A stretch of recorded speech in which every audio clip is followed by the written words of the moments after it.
Hello. I can take these off my face. I always have a good way to start these live streams. It's usually with audio problems or headphones attached to my face. Today I have a smorgasbord for you of a squeaky chair. Oh, echo. Why? Oh, hold on.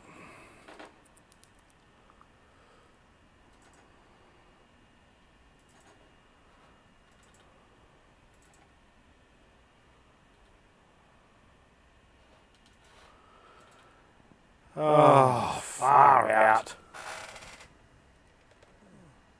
That's off.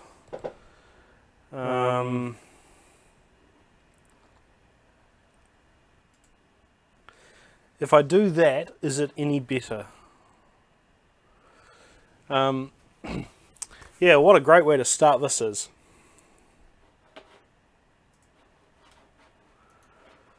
Okay, that's better. Okay. Yeah, sorry guys. Yeah,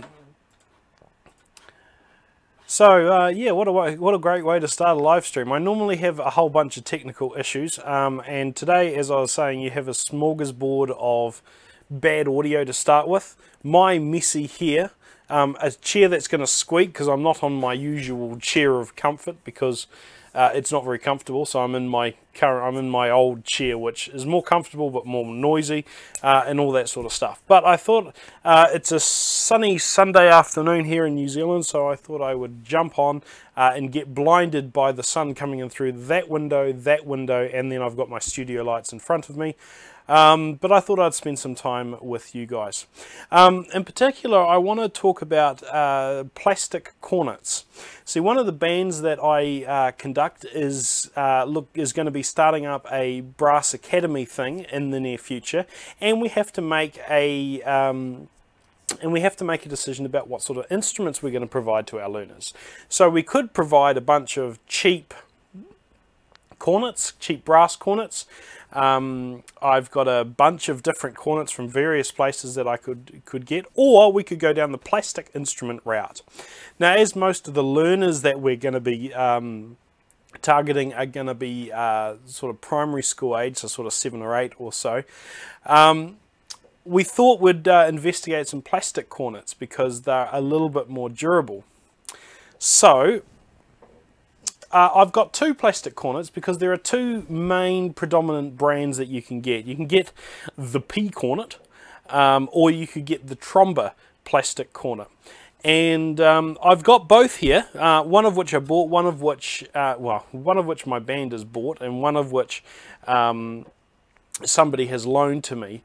And this is the first one. This is the P cornet. This one doesn't really look like much of a cornet, but it is. It's quite unusual in terms of the way that it is designed. But I thought I'd show this one to you first because it's nearest to me and the other one's in its case. So starting off, it's red, as you can see. It's got this lovely red and black aesthetic. It comes with 2 plastic mouthpieces. It comes with a 2B and a 4B. I think those designations are not actual, dentist work designations. They are just what the mouthpiece has got stamped on it. The trumpet is, the cornet is quite wide. The crook of the bell here, goes really wide. It's a bit strange. And the receiver for your little pinky ring thing is more of a pinky cone of shame, because it goes all the way from the lead pipe area, if you can call it a lead pipe area, all the way through to the bell. So it's a very wide thing that you put your finger in. And you can put your finger in a reasonable way. It just sort of feels like it's sort of a cutaway of and no, I won't say what I was about to say. The tuning slides. The tuning slides look reasonably alright. They're molded in such a way that they're pretty strong. You cannot adjust the second one. It just looks like this sort of weird plastic dog turd that's affixed to the side of the instrument. You're going to get a lot of reflections off the sun, so it's a black instrument. It's a bit hard to demonstrate. The third and the first one look alright. The tuning slides are pretty short. So this is the third valve tuning slide, and I dare say the first valve tuning slide is exactly the same, and it is. Interesting to note, there are no O-rings or anything like this. It's something that it just, yeah, slots into place, and you can't actually do much in the way of tuning unless you're going to be very, very subtle with it. However, there are sort of aesthetics that I'm fine with. Actually, one thing I'll show you, this tuning slide, this is the main tuning slide. It sort of fits down here. This one does have O-rings, little rubber O-rings on the end just to keep the air in. But this thing's a bit weird. It actually goes, the tubing inside it goes like that, just to make it a bit shorter, and you might be able to see that a little bit. So yeah, tubing goes in like that.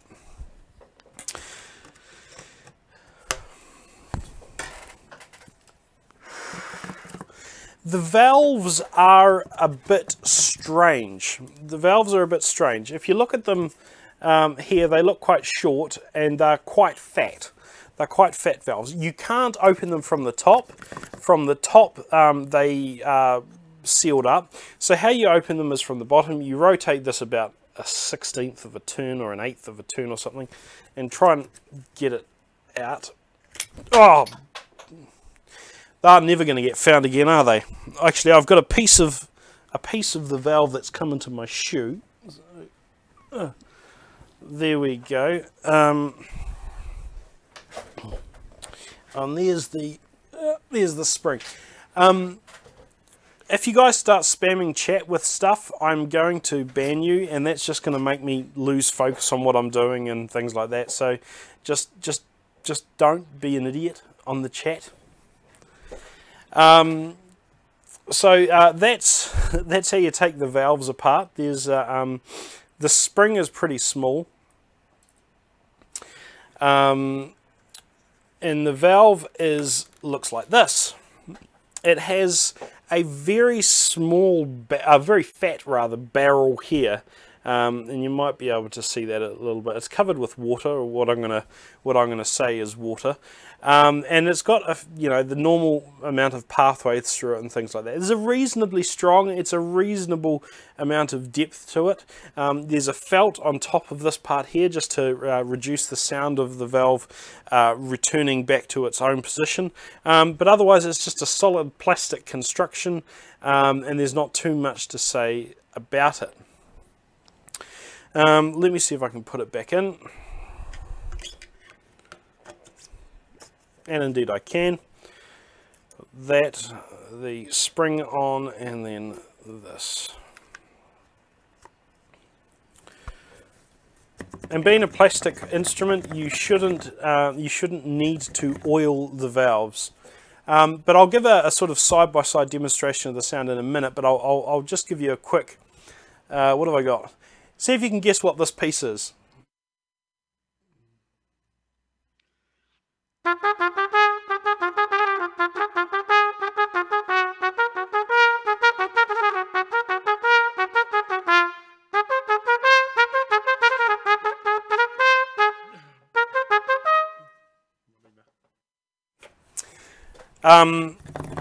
That's, my stand is about a mile away. And I'm also very old and very out of practice. Yes, Kyle Lenger is the first person who has guessed that one. I love that piece on the pipe organ. If you ever have a chance to listen to Danse Macabre, or however it's pronounced, then listen to it from a pipe organ. It's a corker of a piece. Right, so the second plastic cornet is this one. It comes in a case, and as I said, this was actually loaned to me, so shout out to the person who loaned it to me, whose name I can't remember because I don't remember names. I have many faults, and remembering names is one of them. The inside of the case is styrofoam, and yeah, and is excellent. It comes with what could be the most amount of mouthpiece receptacles. You may not, oh, it's too white, but there's 3 mouthpiece holes here. There's something else up here which could be used as a mouthpiece hole, and another one over there that could be used as a mouthpiece hole. But the instrument itself, which is probably more interesting than the case, looks like this. This one is a, oh, that's stuck. This one is a sort of a goldy colour. It's just gold shiny plastic. But unlike the P cornet, this one has tried to replicate the shape of a cornet as closely as possible. You'll see that you've got 3 valves that look pretty normal. You've got a finger ring for the 3rd valve tuning slide here. You've got pretty much everything in the right place. If you were just to have a glance at this, you wouldn't necessarily know that it's plastic. If you were to, you know, just glance at it, yeah. Some of the interesting things about this, or things that I notice, is that this part here wiggles around in the breeze. This is your 3rd valve finger ring. Because the tuning slide's all the way up here, it's got this sort of extension thing on it, and because it's made of plastic, it just flobbers around. And that's, I think, pretty much exactly the same as the Trumpet that I have, the plastic Trumpet. Main tuning slide has got a bit of a sort of a kink through here so that it can get out of the way of the 1st valve tuning slide. How does this come off? Does it come off? Yep, so we've got that.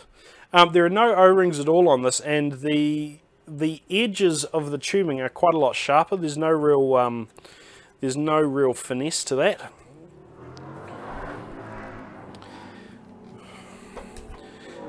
You can possibly hear neighbours who have a very small, well, they need to compensate in their lives, and so they have motorcycles that are stupidly loud and wake everyone in the neighbourhood up. So you may or may not have been able to hear that. The valves on these can be opened pretty much exactly the same as a normal instrument, and the valves are actually made of stainless steel. These aren't plastic valves. You could look at these valves and think, oh, they're just out of a normal instrument. They're stainless steel. I don't think the barrel of the valve, oh no, the barrel of the valve inside there is also lined with stainless steel. But the pathways through the valve are made out of plastic. So it's just the outer casing of the barrel of the valve here and the barrel of the valve down in there. And then you've got an integrated spring, so you're not going to have the pieces fly everywhere unless you disassembled it further. And because of the way that this is constructed, you actually do need to put valve oil on it from time to time because it's metal against metal.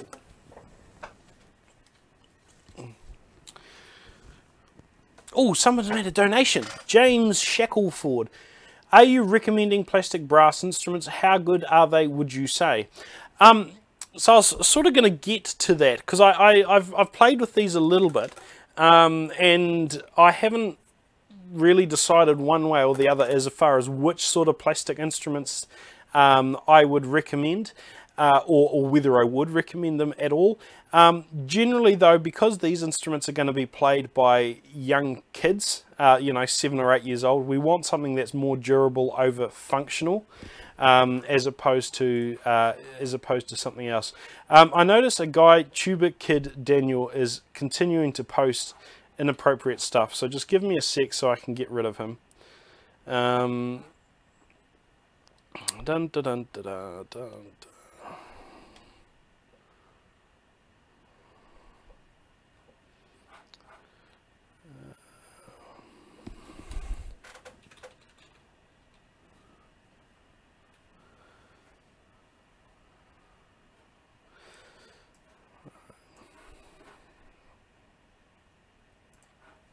All right, so everything pretty much is as you would expect it on a normal cornet. So just to play that same extract again.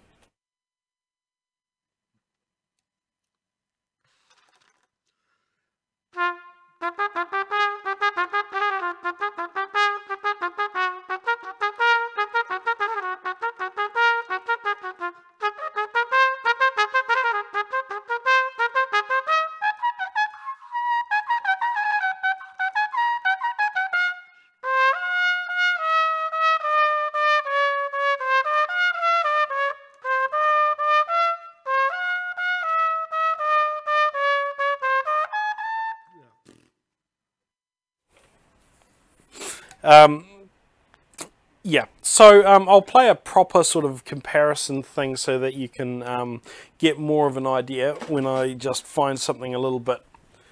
I've got a pile of music on my stand. Let me see if I can find something here.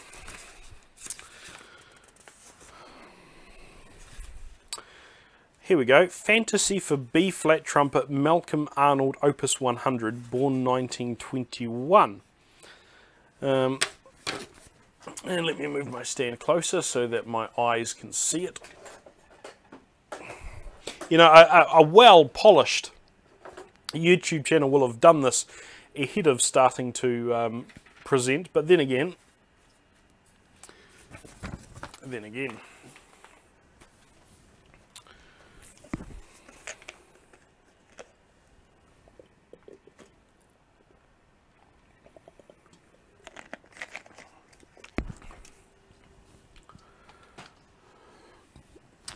right, so, let me actually see if I could get the music up on the board, on the live stream, because then you would be able to watch what I'm doing.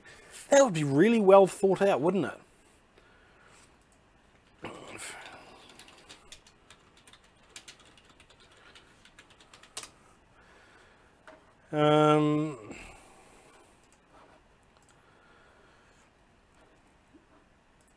And there's the piece there. Now do I...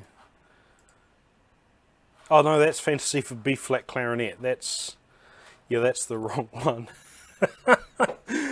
Oh gosh.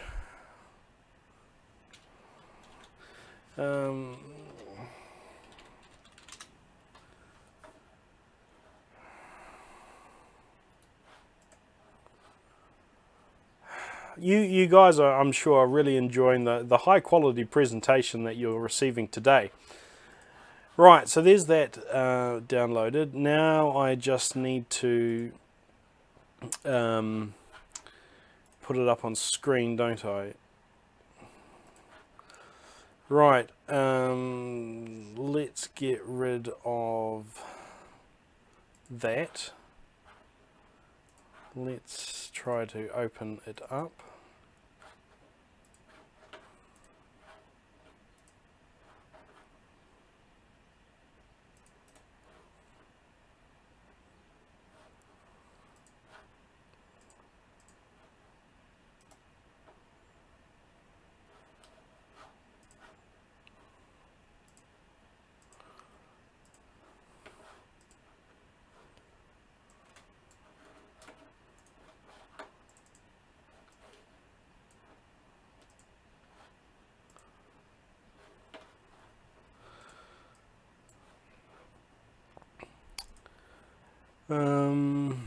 Now I need to add audio to that and make sure that that is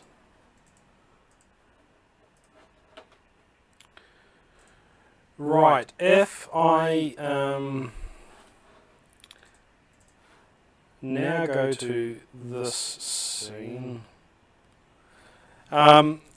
please let me know whether you can still hear me and the sound is alright. Somebody say something about sound. There's, oh, for fuck's sake. Everything I do in my life goes wrong, doesn't it?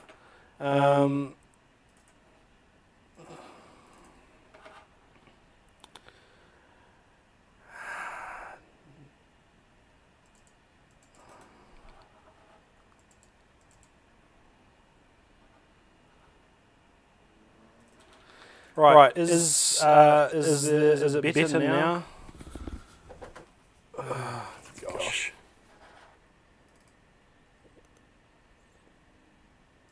No, it's still echoing. Oh, for fuck's sake. Again, you guys have come for a brilliant experience here.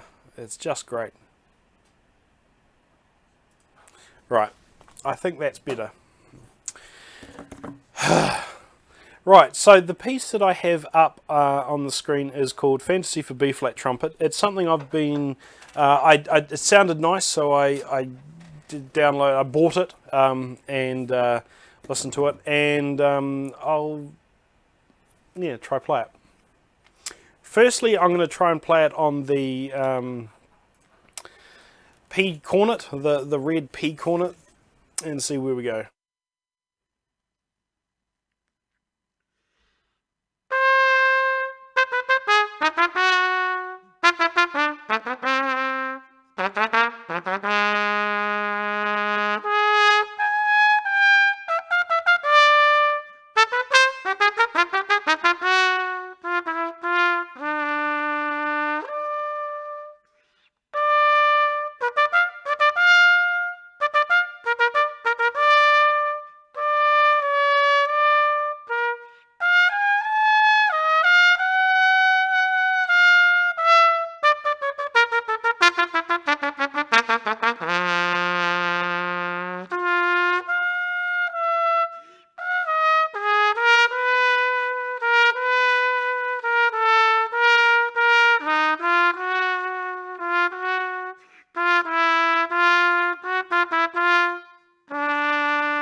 Yeah, another thing I should have done is perhaps practiced before I put something up on the screen. So the very first thing that I notice is that it's really hard to articulate low notes. So if I go back to the start phrase here, where it goes down into sort of below the tape, it's really hard to pump those notes out.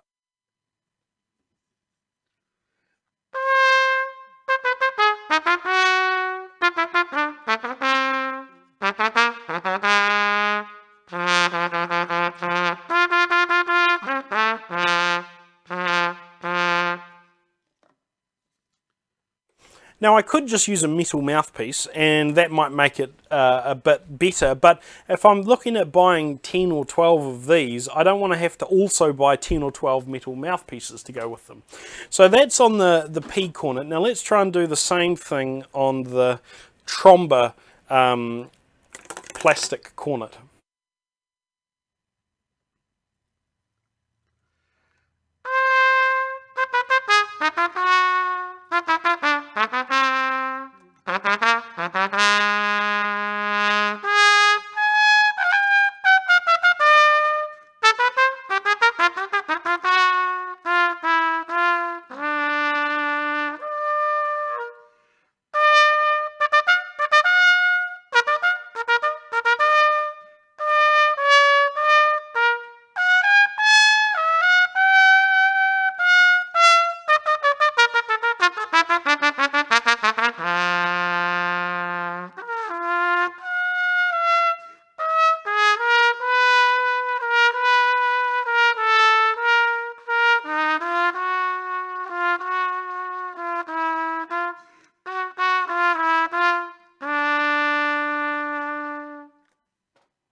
So the valves on this don't feel like normal valves. It's really weird trying to finger anything, because it just doesn't feel normal when you finger it.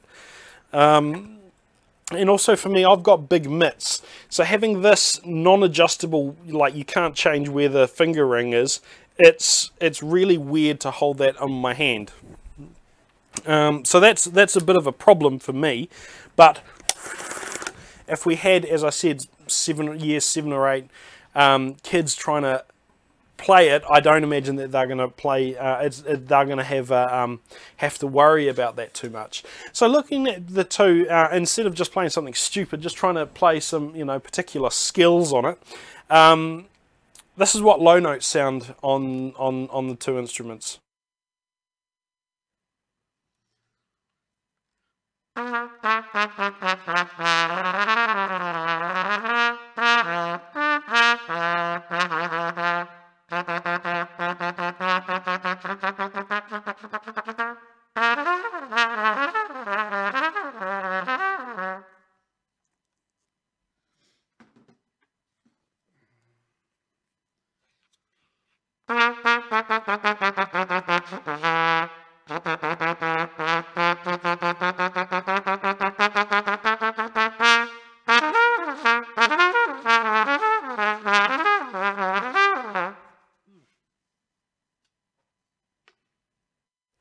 And then if we swap over to a real instrument, a cold real instrument,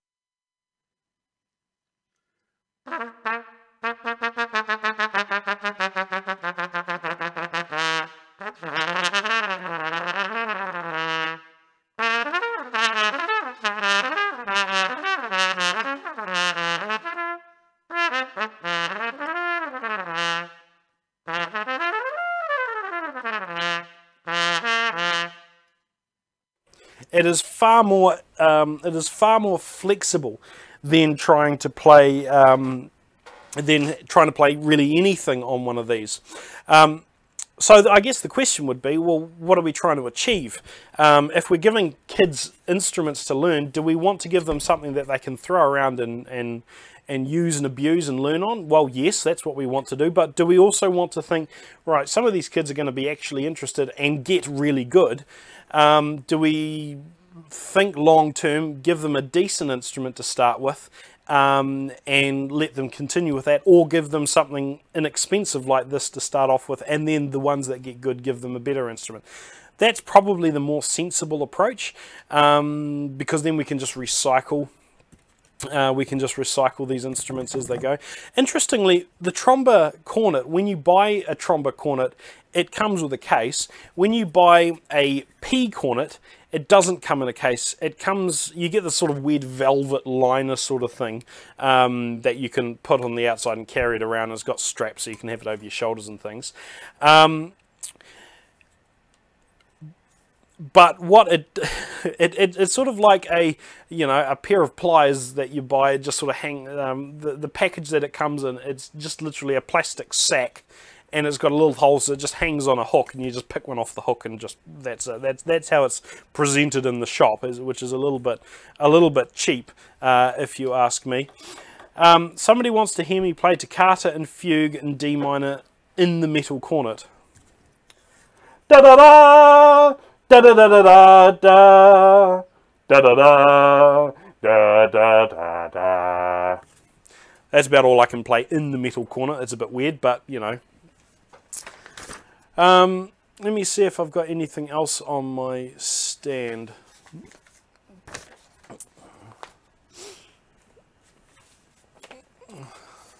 Flight of the Bumblebee. I don't have that on my stand.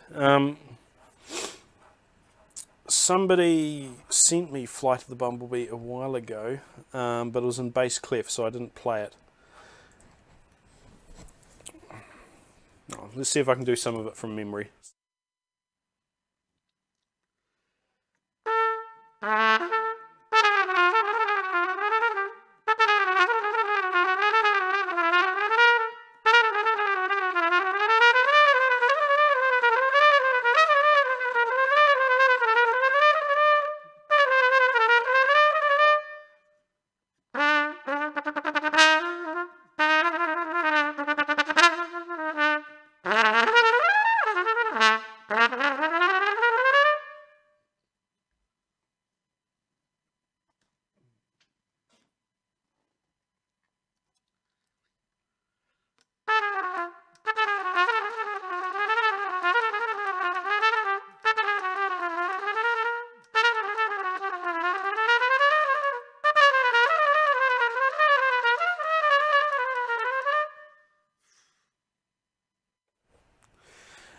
These valves are so loud.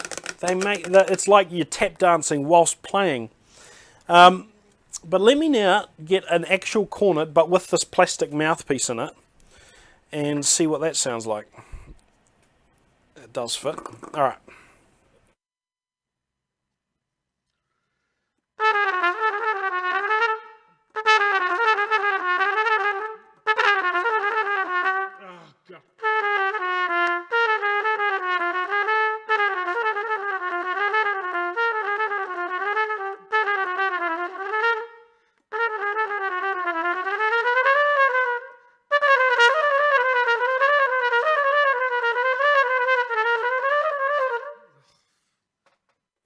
My memory doesn't work. My memory doesn't work.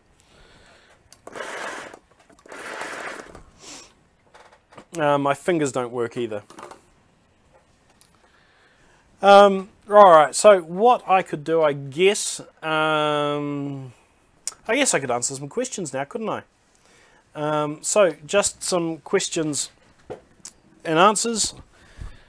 Spring me some questions. I've noticed that whilst I've been talking, there's been a whole lot of people that have been talking about DCI, drum corps. I do know a little bit about drum corps, but I've never really seen it, never really watched it.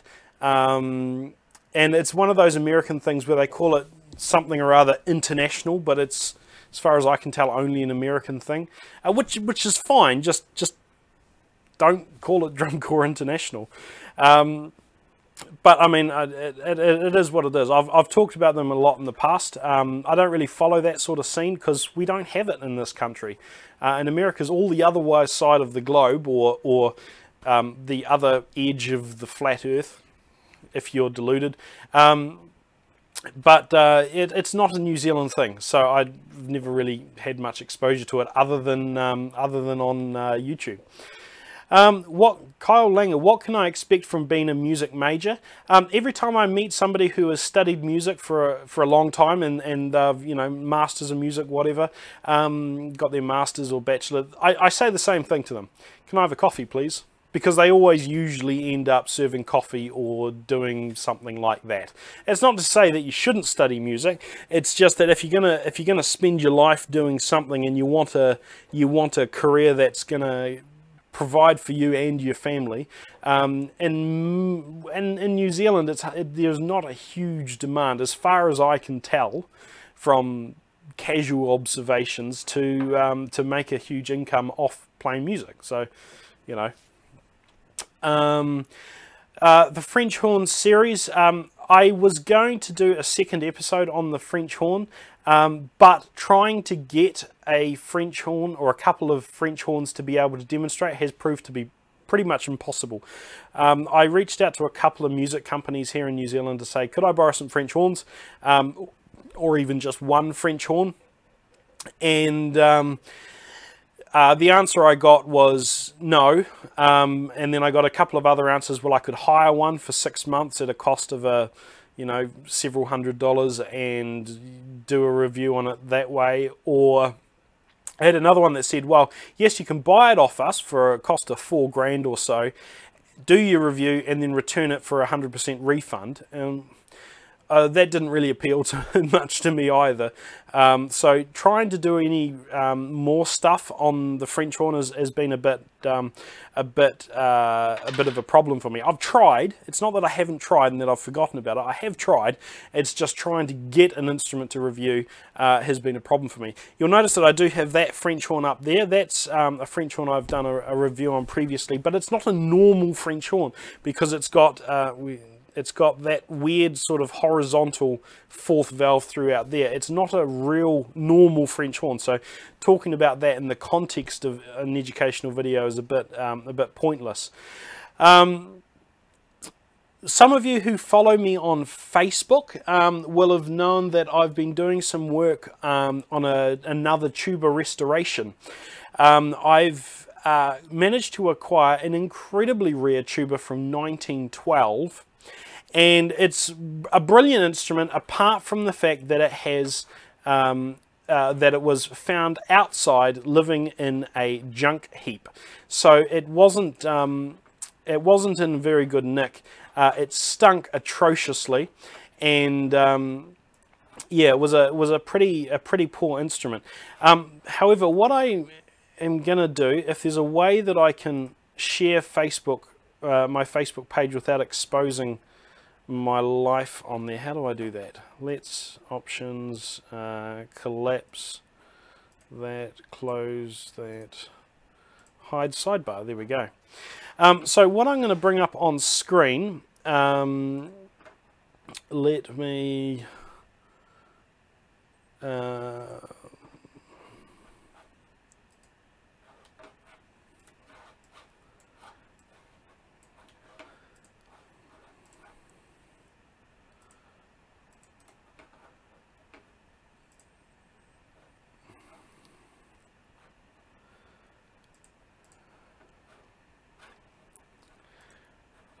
right, is this working? I don't know if ah, golly.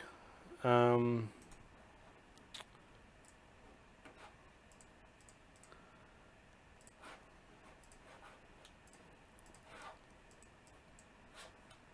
I don't know if I can bring it up on screen very effectively. That certainly doesn't seem to be working. So if you want to go and follow me on Facebook, you'll see some photos of the tuba I'm restoring. I can do the next best thing, which is bring up some photos on my phone and show it to you there. The tuba, as I said, was found outside in a scrap metal heap, and so it stinks atrociously. It was in relatively complete condition. There's not too much wrong with it, but it was awfully beaten up. So you can see that parts of it have been all cracked in and whatnot. But so what I've done is I've disassembled it. That's what the bell looks like. I've disassembled the instrument. And slowly trying to get it to work. I'm slowly trying to restore it. Now, the reason why I took on this project after... here is a photo of the bottom bow. That's supposed to be round, and it isn't round anymore. But the reason why I wanted to restore this particular instrument is because it is very unusual, and it's quite a rare instrument. And the reason why it's rare is because it is a Besson enharmonic instrument. Now, I've briefly mentioned the enharmonic sort of series and style of valves before, and they are it was a design that happened that was made sort of 110 years ago, and the idea was, with modern cornets now, you've got, or with modern brass instruments now, you've got triggers, you've got rings, you've got ways to manually adjust the tuning on the first and third valves. In particular, on flugelhorns, you can you've got triggers on them, and euphoniums, you're now getting triggers and things like that. But back then, they didn't. They thought, well, we can engineer our way around this problem. So instead of having triggers and ways to adjust the tuning manually, the Besson enharmonic instruments had two first valve tuning slides and two second valve tuning slides.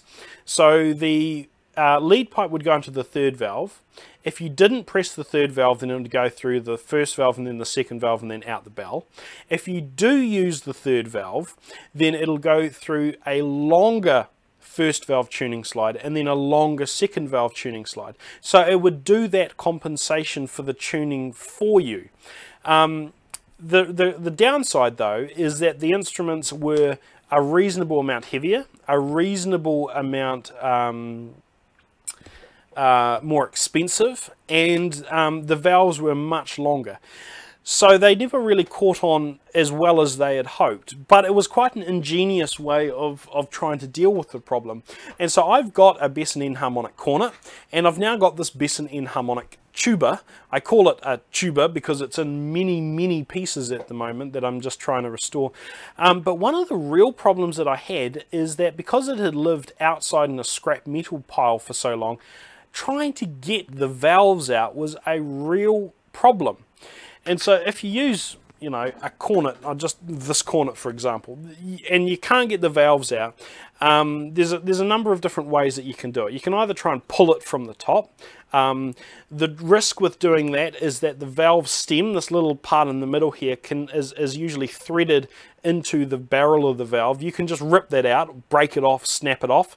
So that doesn't always necessarily work. In some instruments you can hammer the valves through so they come out the bottom. But if the valves have got a little notch on the side of them to keep them aligned, then if you hammer them around, you're going to have a big trough engraved all the way through, and you're going to ruin the instrument pretty much permanently. So that's two ways you can get the valve out, or you can hammer from the bottom.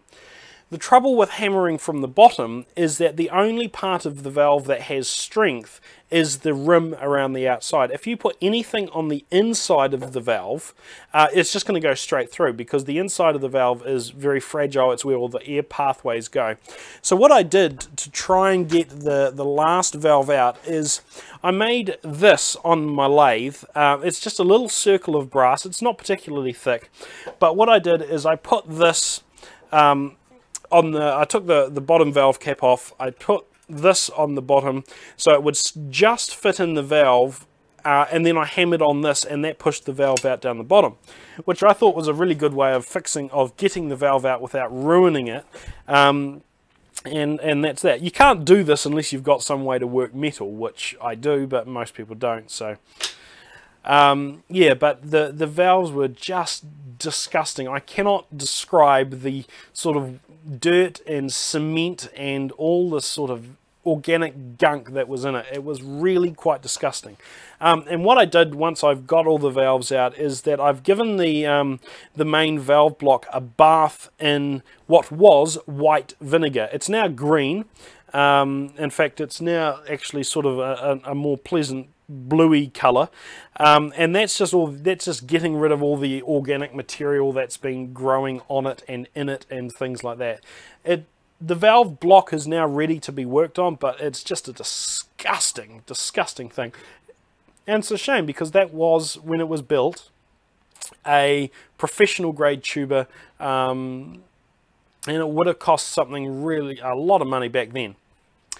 Anyway, so that's all about that. Somebody's asking if I can get the tuba out now. Can I show it on camera? It's over there and I'm over here, and my mobility after my surgery is still a little bit reduced, and I've now got plastic cornets next to me, so it's going to be a bit of a problem. Note Minus has sent me a link that he's tried to get it through the filter. Please review thinking about purchasing plastic euphonium. I can almost guess that that's going to be one of the where's that, and that I can copy. I don't know if I can copy and paste it. Oh, there it is. That's going to be one of the is it Cool Winds is one of the brands that they resell them. Let me just get rid of the spaces so the links works. But I get a lot of people that send me a link to an instrument and say, can you review this for me? And they expect me to spend, you know, many dollars trying to, you know, go out, buy an instrument. Yeah, so it is exactly what I said. A Cool Winds Series 4 valve plastic euphonium, and it costs $449.95. So if you want me to review that instrument, send me $449.95 plus whatever shipping costs, and I'll review it for you. I just simply don't have that amount of money to spend on anything, let alone a instrument to review for somebody else's benefit. I have this 80-year-old trumpet from Silvertone, and it's pretty rusted. It's probably not rusted, it's probably corroded. Unless it was made out of stainless steel or steel even, it's probably not rusted. Although I had an instrument that was made out of, well, made in India that definitely was rust, and I don't know how that happened, so who knows. Silvertone is a Czechoslovakian made instrument that they call, well, it was Czechoslovakia between World War I and World War II was the made in China of brass instruments, and so you could get any instrument, put your own brand on it and sell it. And Silvertone, as far as I am aware, is the example of a department store like Sears or something like that, that just bought brass instruments, put Silvertone as the brand name on them, and then sold them.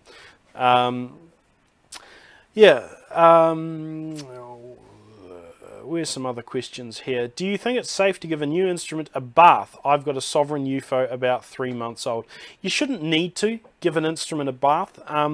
If you observe the normal things like not drinking fizz and sugary drinks, not eating immediately before playing, then the inside of your instrument should not be encrusted with food and sugars and things like that.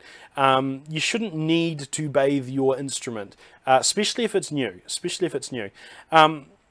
If you have an old instrument, then bathing them in warm, not hot, not boiling, but warm soapy water can help, but you need to ensure you've also got the little gentle brushes to go inside the tubes and things like that. Soaking an instrument for any sort of real length of time is generally a bad idea in most normal circumstances.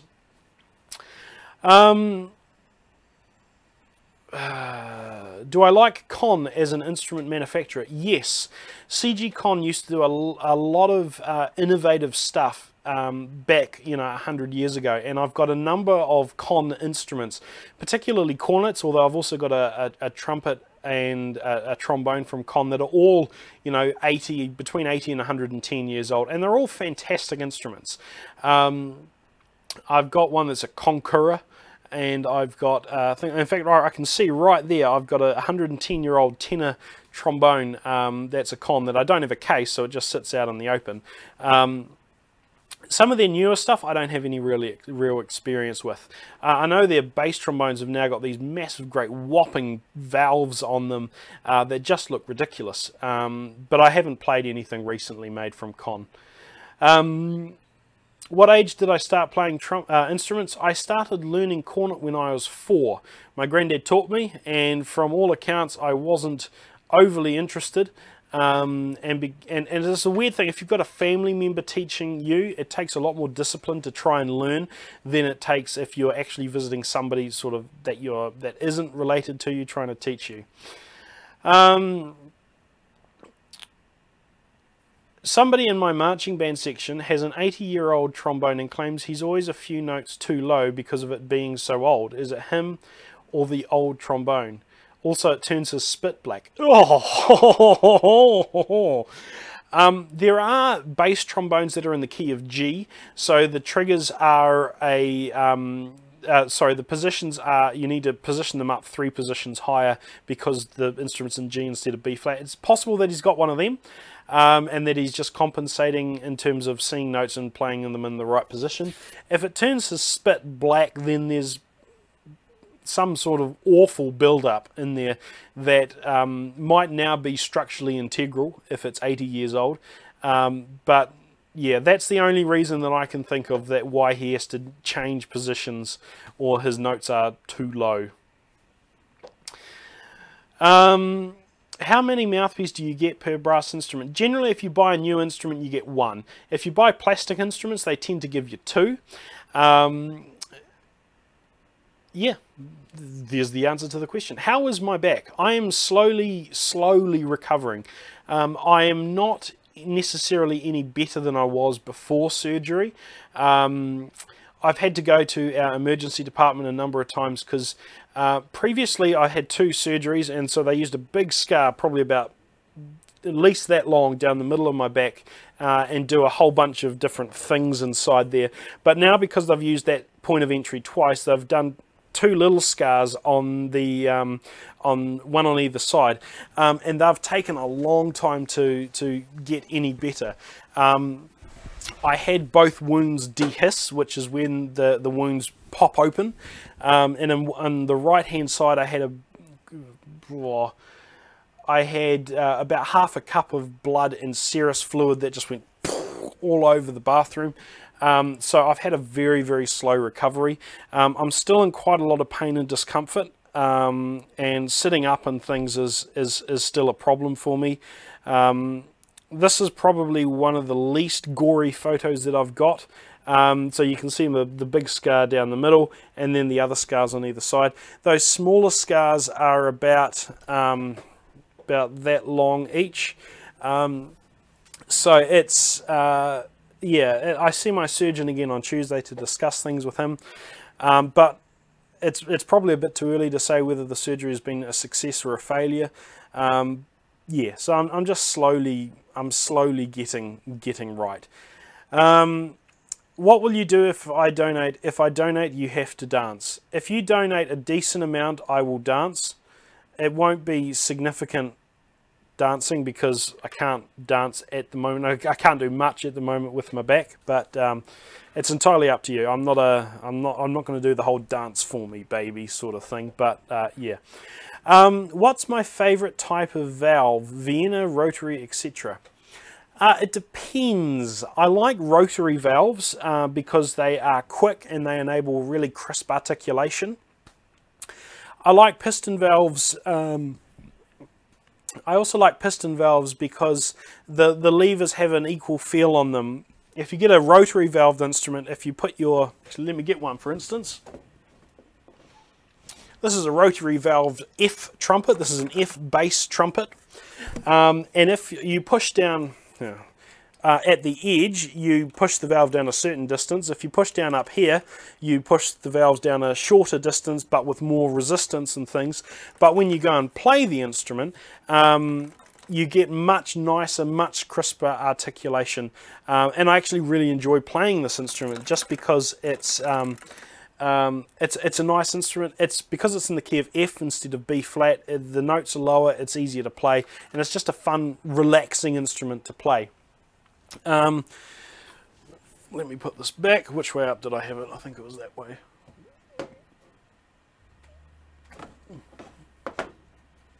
Right, that's back on my wall of many things. Oh!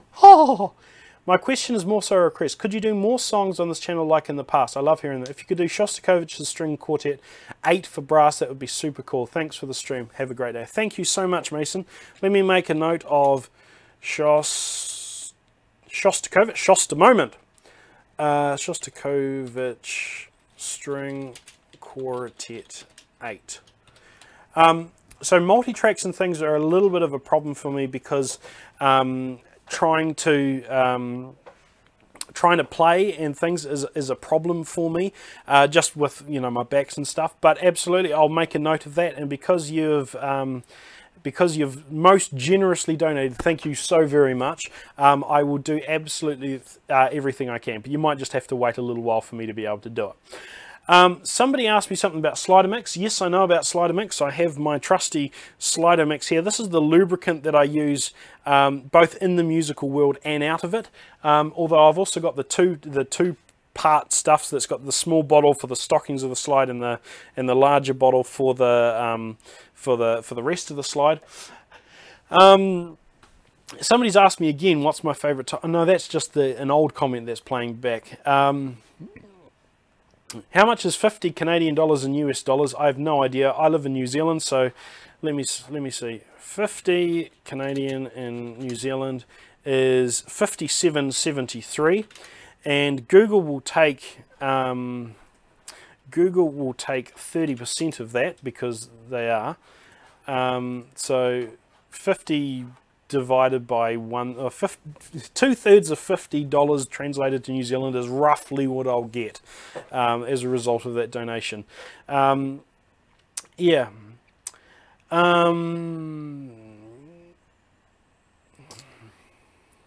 What are my top 5 instruments to play? I don't know. I'm spoiled for choice as far as instruments are concerned.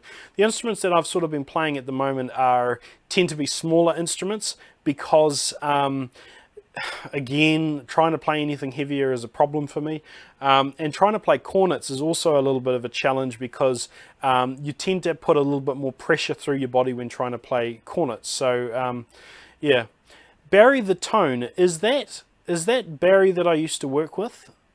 He had a relative called Tone, or something like that. So if that is Barry that I used to work with, then get in contact with me and we'll have a proper chat. Somebody asked again about the history of the French horn part 2. Go back and see it. Have I ever heard of the band Autocrat? No, I haven't. Oh, okay, no, it's somebody else. Rosa from Facebook. Okay, well then don't get in. No, I won't say that. Yeah. Do I know the Schenklers brand? No, I don't. Do I have I ever gotten a Bailey's Cornet? No, I haven't. I just switched to tuba from clarinet for marching. What do you recommend for memorizing the finger? Seriously? Memorizing fingering for tuba when you played clarinet, where you had 400 different knobs and buttons to play with, and tuba you've got between 3 and 7.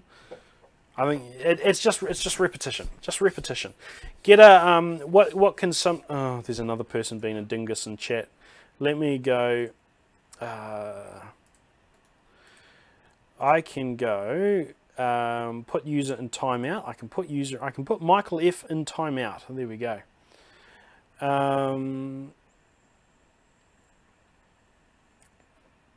Right. Big man, notice me. You are noticed. Right. Do I like the Affixed or Chimbasso? Oh, Mason, you're a wonderful. You are a wonderful human being and a scholar. Regardless of what other people say about you, I think you're pretty cool. Thank you very much for your donation. Chimbasso or Affixed. I've never played either of those instruments. It is my dream to get a Chimbasso. I just want to have one of those in my life. The Affixed is sort of a novelty, and it would be nice to have a go on one day, but that's not really a priority for me. Yeah.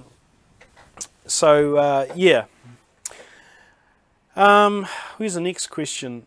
Trent, who does a tuning app? Tell me I'm flat if I'm not according to my band. What? Who does a tuning app? Who does a tuning app? Tell me I'm flat if I'm not according to my band director. Yes. No idea what you're meaning. How did you learn G bass trombone fingering? There are no fingering charts on the internet. Slide position charts is what I think you mean, my man. Although there are some G trombones that have a D trigger. But where do you get? Well, you just make it up, really. The instrument is 3 semitones lower than a B flat trombone, so all of the positions need to be 3 semitones higher. Obviously that's easy if you're trying to think, okay, a 5th position note is going to be in 2nd position on a G bass trombone, but a 1st position note is going to be up an interval in the harmonic series. You can work it out. It's not particularly challenging, and frankly, if you spend some time working it out, then it's probably going to stick in the old grey matter a little bit better than if you were just to read it. Somebody keeps saying something weird, so let me get rid of them.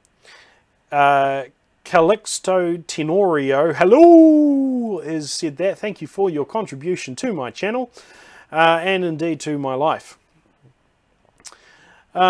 Should I play bass trombone for high school or stick with the tenor trombone? I mean, that's a personal decision that you have to make for yourself. And I guess it just comes down to is how many women at once can you handle? If you want to have all of the babes, then bass trombone is the way for you. But if you're happy with just a single relationship, then tenor trombone. That's the only real way that you can possibly answer that question. Dre 10B47, trying to get a trigger trombone, any good or cheap brands. You can't have good and cheap. You can have good or cheap, but you can't have good and cheap. I spent about $200 and something many years ago buying a Chinesium tenor trombone with a trigger on it, and it was absolute pants. So I really don't recommend doing that. I've done a guide in the past on how to tell some things to look for when buying a second-hand instrument, and so perhaps familiarizing yourself with that video and getting a second-hand instrument would be a good idea. What is my favorite alto voiced brass instrument? So the alto range, so E flat F instruments, there is an absolute glut of things. You've got everything from low trumpets, alto trombones, you've got your alto horns, you've got in the British brass band the tenor horn, you've got mellophones, you've got all sorts of things. In fact, behind me I've also got a range of alto voice brass instruments. My favourite is probably just the standard British tenor horn, the E flat tenor horn. I just think it's a nice instrument. So yeah. Can I play the piano? Yes, I can. I'm not great at playing the piano, but yes. I want his response. Thank you, though. What was the question? Why does a tuning app tell me I'm flat if I'm not, according to my band director? Any app on your phone is going to use your phone's microphone. And the microphone on a phone is not particular... John, thank you so much. That's very generous. I appreciate your donation.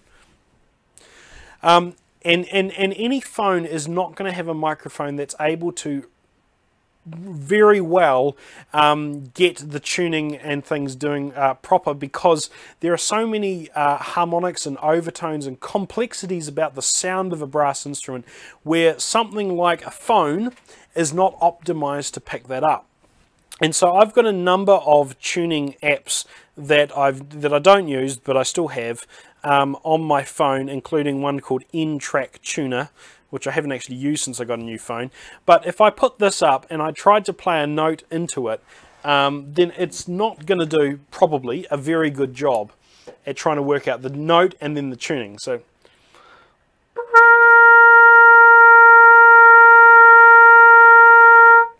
So you'll see on the readout that it had a whole lot of different peaks, and those peaks correspond to the different harmonics. So you've got your A sharp or B flat harmonic. Now my sister's calling me. Let me call my sister back later. So there's going to be a lot of peaks depending on the different harmonics, and the tuning, the app is going to flick between the different harmonics because it doesn't really understand the complexities of a brass sound.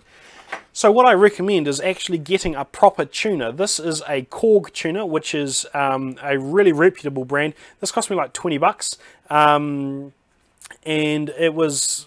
You know, there's nothing expensive about this, but it picks up the tuning of the instrument incredibly well. In fact, I've also got a couple of tuners that clip onto the bell of an instrument and use the vibrations of the instrument to detect the tuning, and those work even better because it doesn't necessarily get interference from other people. So don't use an app, in short, to tune your instrument. Use a proper instrument tuner. Am I still into the organ at all? You've been here since...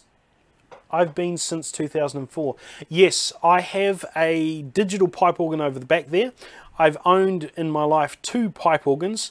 I actually had my garage, which is where this recording studio is, used to have a full-size pipe organ in it with about 500 pipes, but I just didn't have the room. And it needed repairs and maintenance things. When I come to power and get a decent, bigger size house, then I'm going to have my own pipe organ room and a massive 3-manual organ with many pipes and many things for me to annoy many neighbours with.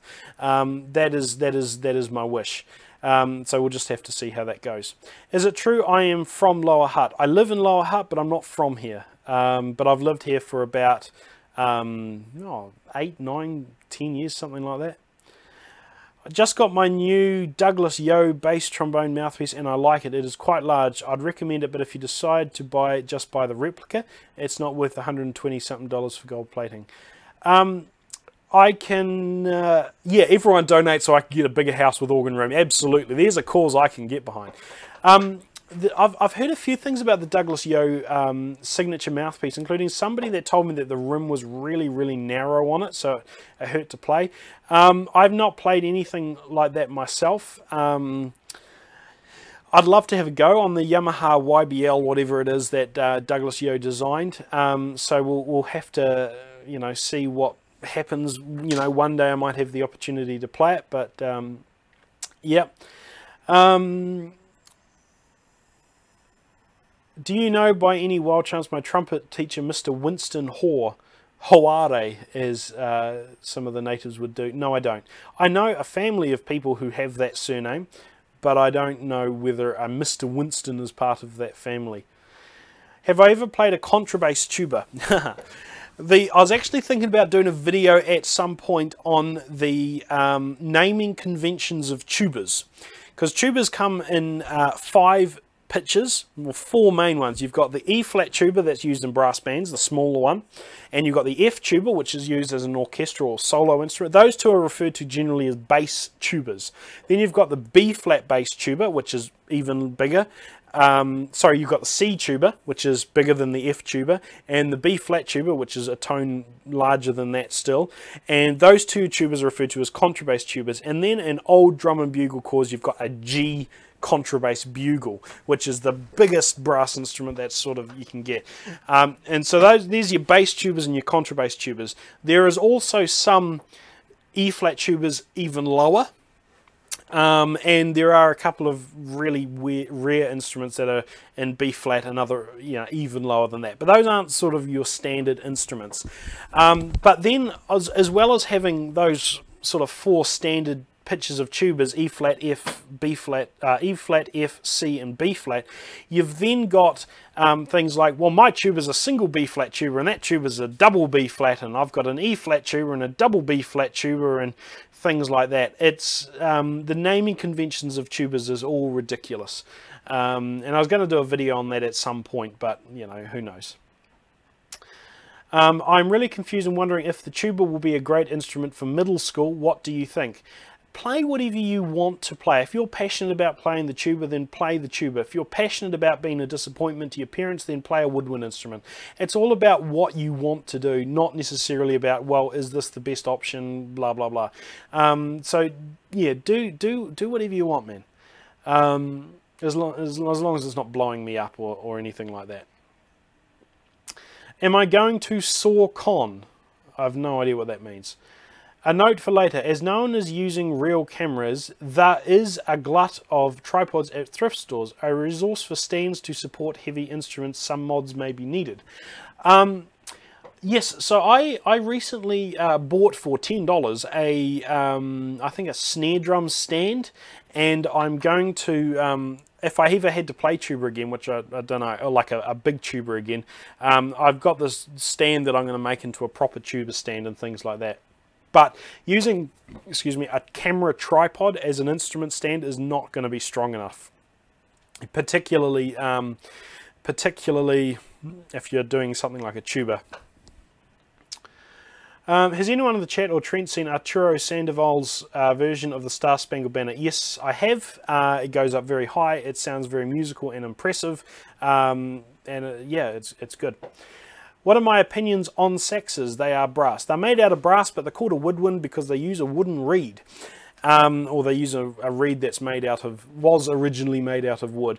They're fine. I mean, I'm not vehement, although I often make fun of woodwinds and things like that, I'm not vehemently against, one sort of instrument over another. I play the sax to some degree. I used to be reasonably proficient, but I haven't played for a long time. But yeah. Have I played the trumpet solo from Tchaikovsky's Violin Concerto? It's very fast-paced. I imagine Tchaikovsky has got more than one Violin Concerto. Let me see if I can find it. Violin Concerto. Is it Concerto in D major? Let me see if let me just put the entire live stream on hold for me to be able to find it. There's the violin part, violin. Is there any transcriptions for anything else? For organ, I accept this disclaimer. Continue. Now I need to wait for 15 seconds because I'm not. Who cares? Right. If I were Prime Minister, what would New Zealand's national anthem be? I don't know.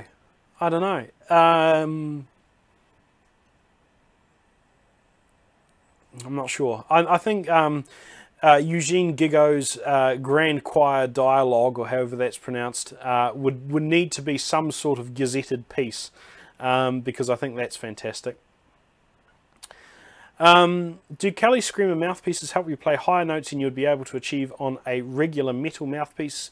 They can, but they have sacrifices with them. So they'll enable you to play higher notes generally. I find for me it adds about half an octave to my range, but it ruins the tone, it ruins everything else. I've done a video on them in the past, so you can look at that video if you're interested in learning more. I don't want to be rude, but I don't want to be racist, but I don't want to be mean, but you don't want to be rude, but the flute are the funniest when a big guy is playing. It's funny to me. Yes, I imagine also that farts are also funny to you, and the misfortunes of others are probably things that you might enjoy as well. So you can come back later and listen to some of those.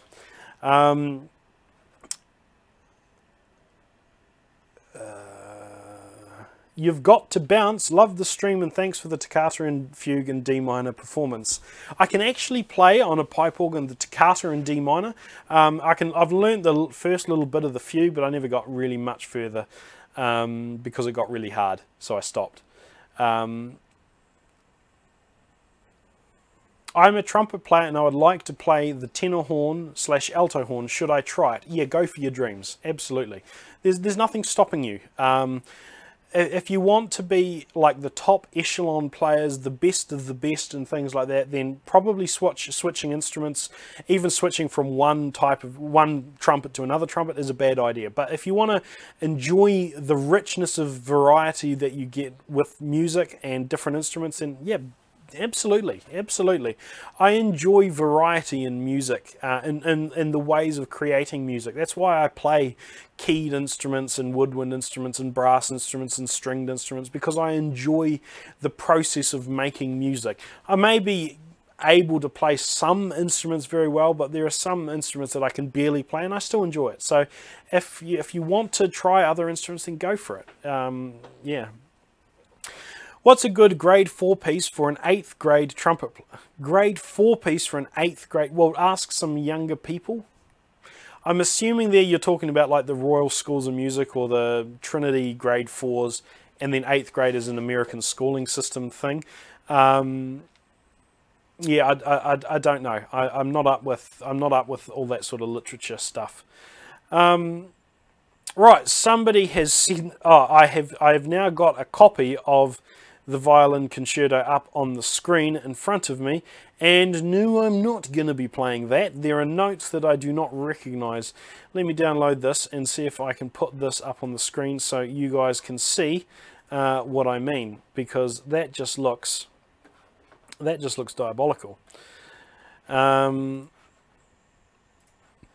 this is the Violin Concerto, the Tchaikovsky Violin Concerto. This is the violin part for it. And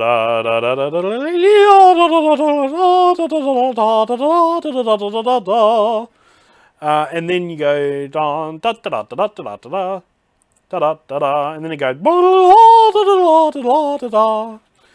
and there's some more stuff. It's just like the Alex the Kid death sound. Then there's other things here. They put the fingering in, which is really useful, although trying to play a G sharp on 4th valve is not a recipe for success. And then there's a bit here that I could probably play, just 2 lines of it. Couldn't play that. Can't play that. Can't do that. Can't do any of this page. What? Why?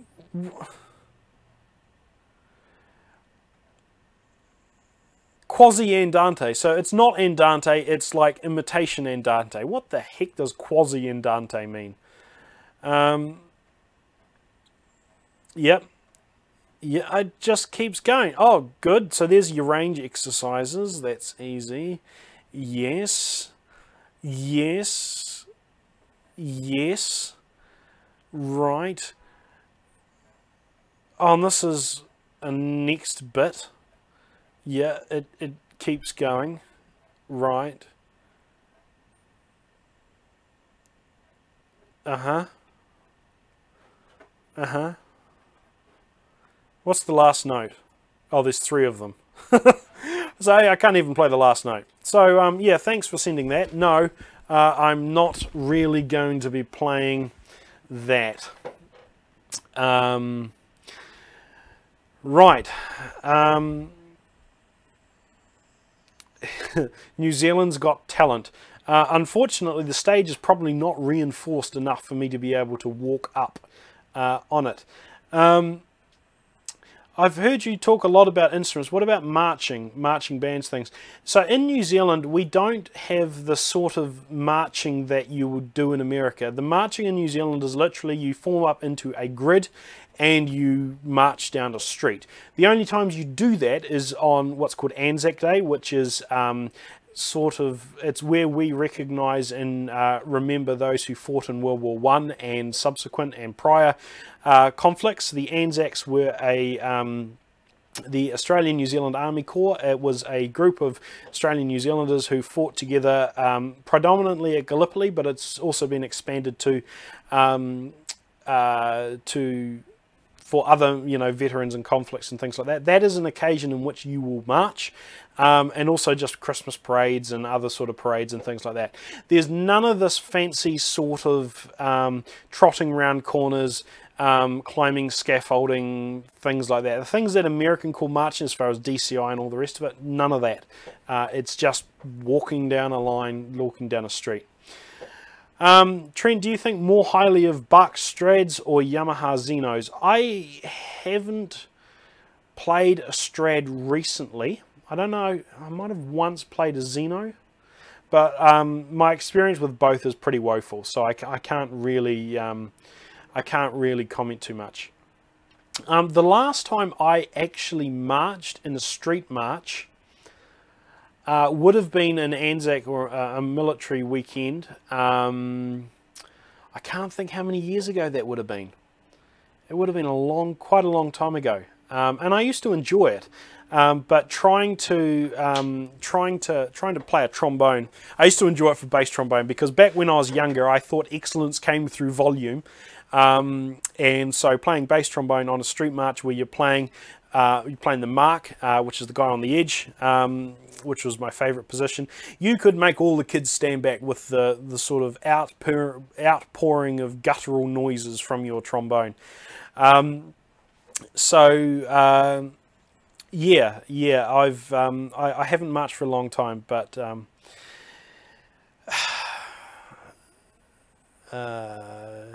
any thoughts on the King Liberty trumpet? No, I don't. No, I don't have any thoughts on them. I mean, there are so many different manufacturers of instruments and models and things like that. Then, my thoughts on a particular instrument or a particular model and things like that, I don't know. My wish list, if I had when I come to power and I have fame, wealth, and all the rest of it, is to get some of the Effie Olds instruments. Some of their trumpets that have the offset valves. I'd love to play one of them, and things like that.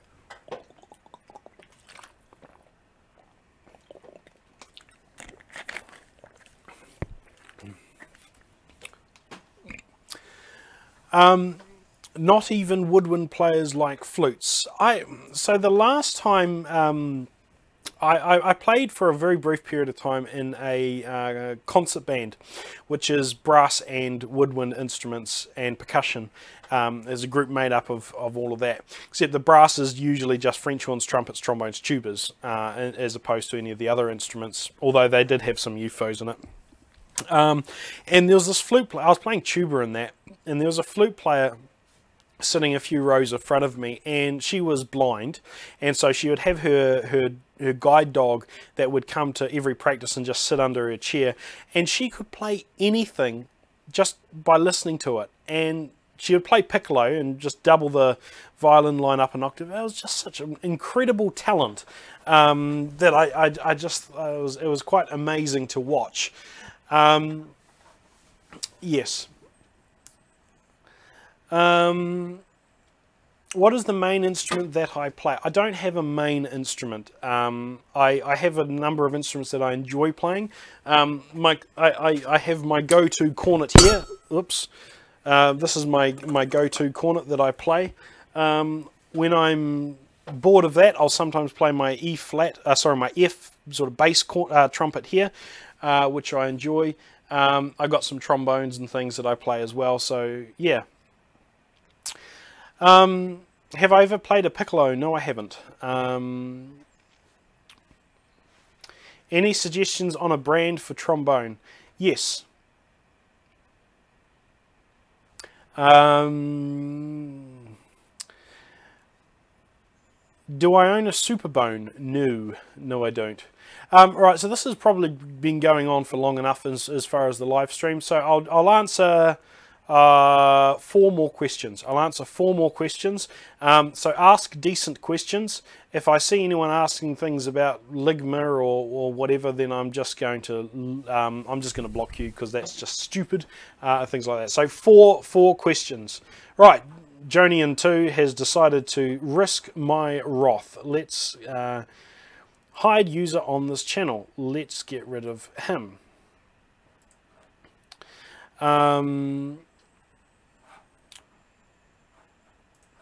Right, 4 more questions. How do you scream on a trumpet? Well, I've got a cornet here, but the way to scream, play really, really high notes, you need to go, ah!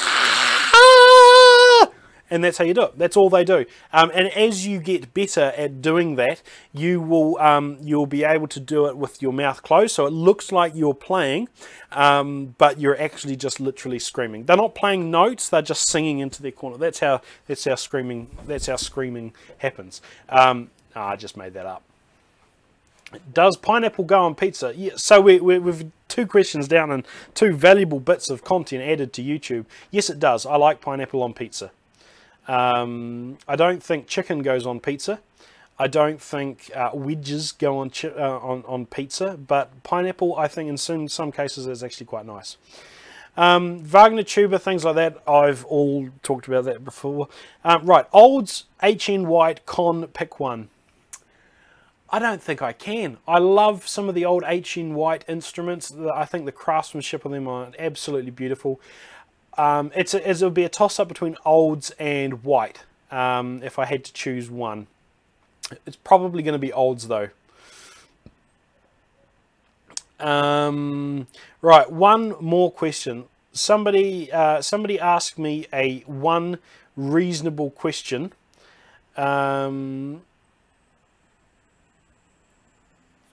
Right, American football or cricket with 2 T's? Cricket. We don't play American football in New Zealand. How much have I spent on auction sites? More than I'm prepared. That person is probably my wife, and I'm not going to answer that question. Right, so that will do. If anyone wants to connect with me further, then you can go to my Facebook page. You can find my Facebook page by going to Facebook and typing in Trent Hamilton, and it'll come up, Trent Hamilton YouTube channel or something along those lines. If you're burdened with funds, then you can send me some stuff through Patreon. Unfortunately, I'm going through a bit of a glut at the moment with YouTube, in that the amount of money that I get from YouTube is less than half what it normally is. The subscribers, I'd normally get around between 1,000 and 1,500 new subscribers a month. I'm down to 400 new subscribers in the past month, and it seems that about 1/3 of my Patreon followers have all declined and gone off to support other people. So I'm sort of having a problem where the funding of this channel is being a bit difficult. So I really appreciate those people who have donated through this live stream and things like that. But if you're going to donate, then through Patreon or through, there's a tip jar thing on Facebook is the best way of doing it, because if you donate through YouTube, YouTube takes 30% of whatever you donate. So that's just, 30% of that plus taxes and fees and all the rest of it. It's, yeah, a bit rough. But anyway, thank you very much for joining me. I hope you've enjoyed yourselves. This has been a better way of spending my afternoon than what I was intending. So thank you for joining in with me, and I hope you all have an evening. Yeah, have an evening.